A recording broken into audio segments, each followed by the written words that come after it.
Major breaking news in the Nancy Guthrie case. Police are now sharing crucial details about gloves and DNA evidence that could be the key to finding Savannah Guthrie's missing mother.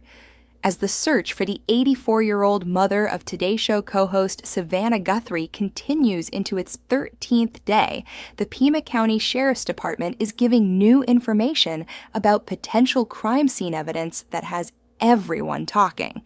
They confirmed several gloves have been found during the investigation, but here's the important detail. They were not located on Nancy's property in Tucson, Arizona, where a masked man was seen on surveillance footage on February 1st. A February 13th press release from the sheriff stated, "The closest gloves were found approximately 2 miles from the home. Reports that a glove was found inside the residence or on the property are inaccurate. All collected evidence has been submitted for laboratory analysis." 2 miles away. That's a significant distance that could indicate the path the suspect took or where evidence was discarded. This is a crucial development in the investigation. But that's not all. The statement also revealed that in addition to gloves being found near Nancy's residence, police have collected unidentified DNA evidence from her home. The release stated, "DNA other than Nancy Guthrie's and those in close contact to her has been collected from the property. Investigators are working to identify who it belongs to. We are not disclosing where that DNA was located." Think about what this means. They found DNA that doesn't belong to Nancy or anyone who should have been in her home. This is potentially the DNA of her abductor. The fact that they're not disclosing where the DNA was located suggests it might be somewhere particularly significant, perhaps indicating a struggle or forced entry. Earlier this week, the FBI released doorbell camera footage as well as a detailed description of Nancy's potential abductor.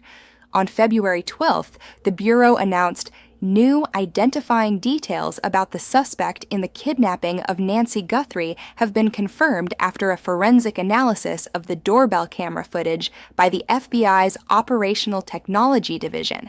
The suspect is described as a male, approximately 5'9" to 5'10" tall, with an average build. In the video, he is wearing a black 25-liter Ozark Trail hiker pack backpack.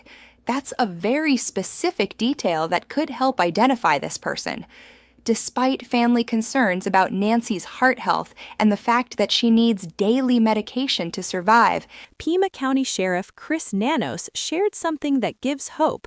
He told reporters they have not received any evidence that suggests Nancy has died.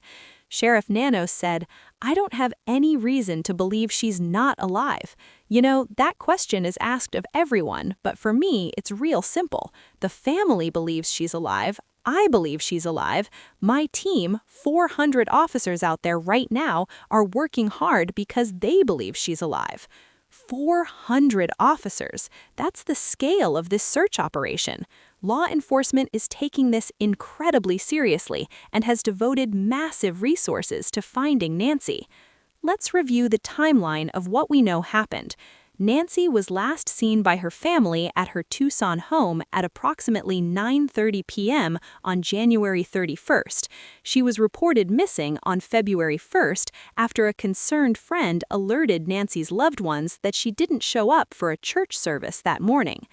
After her children searched Nancy's property for around an hour, they called authorities and reported her missing around noon. Sheriff Nanos detailed the initial investigation, which included homicide detectives at her house. He said, "You don't typically get the sheriff at a scene like this, but it's very concerning what we're learning from the house. This one stood out because of what was described to us at the scene and what we found and located just in looking at the scene." Following their initial investigation, authorities confirmed they believed a crime took place in Nancy's home.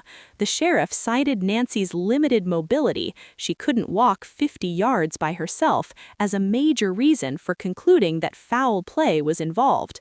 Nanos said, "We know she didn't just walk out of there. That we know. There are other things at the site, at the scene, that indicate she did not leave on her own." Authorities emphasized that Nancy needs to take daily medication for her survival, which she is likely without. Sheriff Nanos shared, "This is an 84-year-old lady who suffers from some physical ailments, has some physical challenges, is in need of medication that if she doesn't have in 24 hours, it could be fatal." While Nancy's physical health has been limited for some time, Nanos emphasized that her cognitive abilities are quite strong. He said, "Nancy Guthrie is of a great sound mind. This is not dementia-related. She is as sharp as a tack. The family wants everybody to know this isn't somebody who just wandered off." In a press conference on February 5th, Sheriff Nanos shared a detailed timeline of events. Roughly 4 hours after Nancy returned home from visiting family, at 1:47 a.m., the doorbell camera disconnects. Although the software detected a person on the doorbell camera, the clip was automatically overwritten because Nancy didn't have a subscription to the service. At 2:28 a.m., her pacemaker app shows there was a disconnect from the phone. At 11:56 a.m., the family checks on Nancy and discovers her missing. At 12:03 p.m., 911 is called to the Pima County Sheriff's Department. Roughly 10 minutes after her missing, patrol teams arrive and see the scene, starting their response with search and rescue teams and detectives.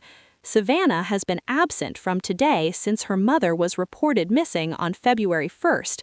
She spoke out about the devastating ordeal on February 2nd, saying, "On behalf of our family, I want to thank everyone for the thoughts, prayers, and messages of support. Right now, our focus remains on the safe return of our dear Nancy." She also shared an emotional plea on Instagram. "We believe in prayer. We believe in voices raised in unison, in love, in hope. Thank you for lifting your prayers with ours for our beloved mom, our dearest Nancy, a woman of deep conviction, a good and faithful servant." She concluded simply, "Bring her home." Savannah and her siblings, Cameron and Annie, have also spoken directly to Nancy's possible captors in video messages, pleading for her safe return and asking for proof of life. Multiple media outlets have reported receiving ransom notes from alleged abductors since Nancy's disappearance. The FBI has been investigating these notes, with one being taken extremely seriously, while another led to an arrest of someone trying to profit from the family's pain with a fake ransom demand. The Today family has rallied around Savannah during this unimaginably difficult time. Jenna Bush Hager said, "We love Nancy. We are thinking of our dearest, dearest Savannah and her whole family right now." Hoda Kotb even returned to the Today Show to show support for Savannah, sharing emotional memories of how Savannah has always been there for her colleagues. So where does this leave us?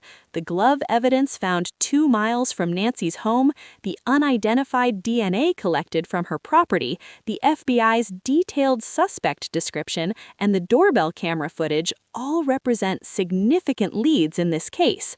400 officers are working around the clock because they believe Nancy is alive. The family believes she's alive, and law enforcement is doing everything possible to bring her home safely.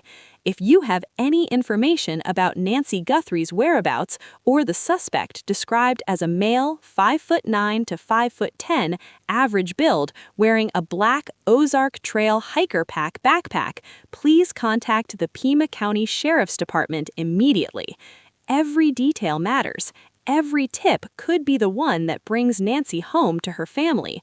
Our thoughts and prayers remain with Savannah, Cameron, Annie, and the entire Guthrie family during this ongoing nightmare. As a single mom, your support means everything to me. Please subscribe for more updates and stories like this. Thank you.